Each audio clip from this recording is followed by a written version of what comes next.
नमस्कार बच्चों, मैं तेजराम मीणा सहायक आचार्य BST राजकीय महाविद्यालय बयाना भरतपुर।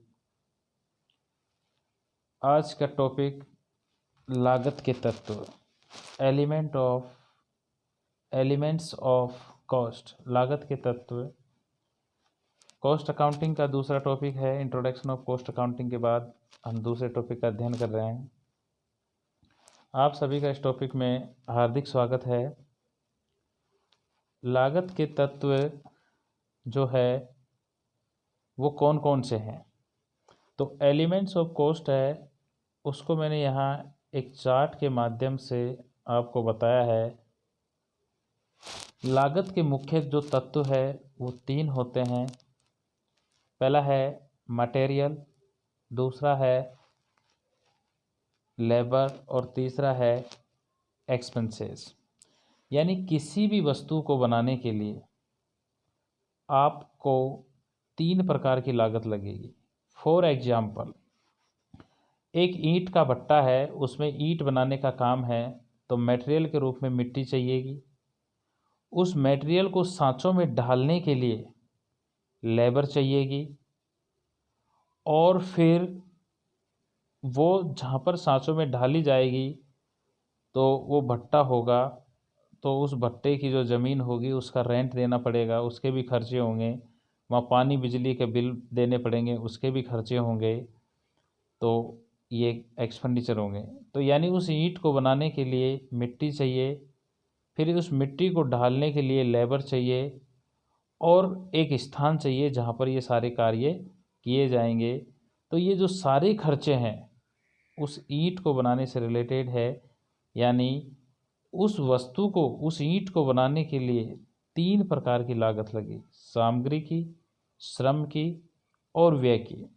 तो लागत के तीन तत्व होते हैं जिनको हम मूल लागत भी कहेंगे आगे। अब लागत के जो तीन तत्व है मुख्य है सामग्री, श्रम और व्यय। अब यहाँ सामग्री को मैं दो भागों में बांट दूँ, प्रत्यक्ष सामग्री और अप्रत्यक्ष सामग्री। श्रम को भी प्रत्यक्ष श्रम और अप्रत्यक्ष श्रम, और व्यय को भी प्रत्यक्ष व्यय और अप्रत्यक्ष व्यय। यानी प्रत्यक्ष और अप्रत्यक्ष में बेसिक अंतर क्या है? तो देखो बच्चों, किसी वस्तु को बनाने के लिए, फॉर एग्जाम्पल में अगर आपको दूँ, एक आप अगर लकड़ी की टेबल बनाते हैं तो उसमें जो सामग्री डायरेक्ट लग रही है, यानी उस वस्तु से सीधा संबंध रखती है, वो है लकड़ी। लेकिन वो वस्तु जो लकड़ी से निर्मित हो रही है उसमें प्रत्येक सामग्री लकड़ी है, लेकिन उस टेबल को कहीं उसमें सनमाइका लगाते हो आप, या कोई बॉर्डर लगाते हो तो बारीक बारीक कीलों की आवश्यकता होती है, या कोई जॉइंट करते हो तो फेविकोल की आवश्यकता होती है कहीं चिपकाने के लिए। तो ये हो गई अप्रत्यक्ष सामग्री, यानी उस वस्तु के निर्माण से सीधा संबंध नहीं रखती। ठीक है। इसी प्रकार श्रम की बात करें तो उस टेबल को बनाने वाला जो कारपेंटर है, उसका मुख्य उद्देश्य उस टेबल को बनाना है, तो उस कारपेंटर के बिना वो टेबल बनेगी नहीं, तो वो हो गई प्रत्यक्ष श्रम। लेकिन वो टेबल जिस फैक्ट्री में बन रही है उसका जो चौकीदार है, उसका काम उसको बनाना नहीं है, लेकिन वो उस पूरी फैक्ट्री की सुरक्षा करता है। तो उस चौकीदार को के ऊपर जो खर्चा होता है वो भी उन टेबलों पर चार्ज किया जाएगा। तो वो हो गया अप्रत्यक्ष श्रम। तो मेरा कहने का तात्पर्य है, किसी वस्तु या सेवा के उत्पादन से सीधा संबंध रखने वाला जो खर्चा होता है वो प्रत्यक्ष होता है, और जो सीधा या प्रत्यक्ष संबंध नहीं रखता वो अप्रत्यक्ष होता है। तो सामग्री प्रत्यक्ष और अप्रत्यक्ष, श्रम प्रत्यक्ष और अप्रत्यक्ष, और व्यय प्रत्यक्ष और अप्रत्यक्ष।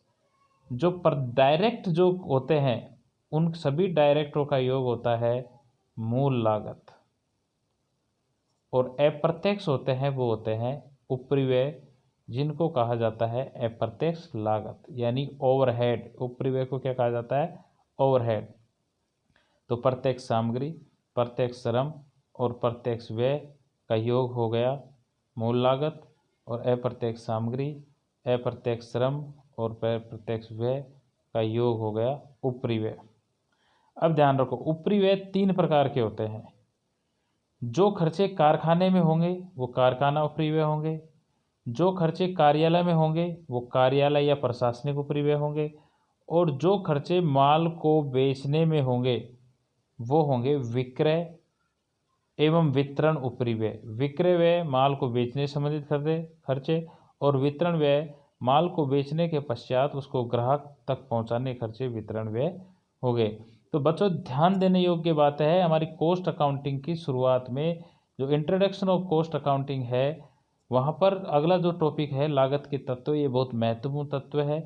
इसमें हम लागत को किस प्रकार विभाजित करेंगे, लागत में किसे किसको सम्मिलित किया जाएगा, कौन सी लागत प्रत्यक्ष होगी और कौन सी लागत अप्रत्यक्ष होगी, उनको मैंने आपको बताया। प्रत्यक्ष लागतों का योग मूल लागत होती है यानी प्राइम कॉस्ट, और अप्रत्यक्ष लागत होते हैं वो उपरिव्यय होते हैं यानी ओवरहेड। उपरिव्यय यानी ऊपर के खर्चे।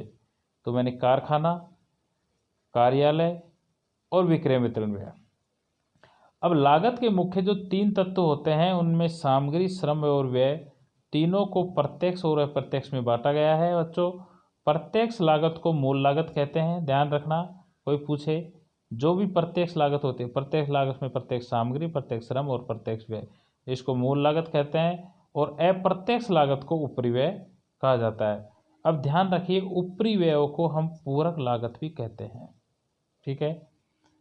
अब अप्रत्यक्ष व्यय और उपरिव्यय में अंतर क्या है, तो ध्यान रखना अप्रत्यक्ष सामग्री, अप्रत्यक्ष श्रम और अप्रत्यक्ष व्यय, इन तीनों का योग उपरिव्यय कहलाता है। लेकिन जो अप्रत्यक्ष व्यय है ये क्या है, उपरिव्यय का एक भाग है, ठीक है। तो अप्रत्यक्ष व्यय उपरिव्यय का भाग है, जबकि उपरिव्यय में अप्रत्यक्ष सामग्री, अप्रत्यक्ष श्रम और अप्रत्यक्ष व्यय को सम्मिलित किया जाता है। धन्यवाद। ये अब लागत के तत्वों के बारे में बताया और इसी के बारे में अब आगे अध्ययन करेंगे लागत के तत्व में ही। धन्यवाद।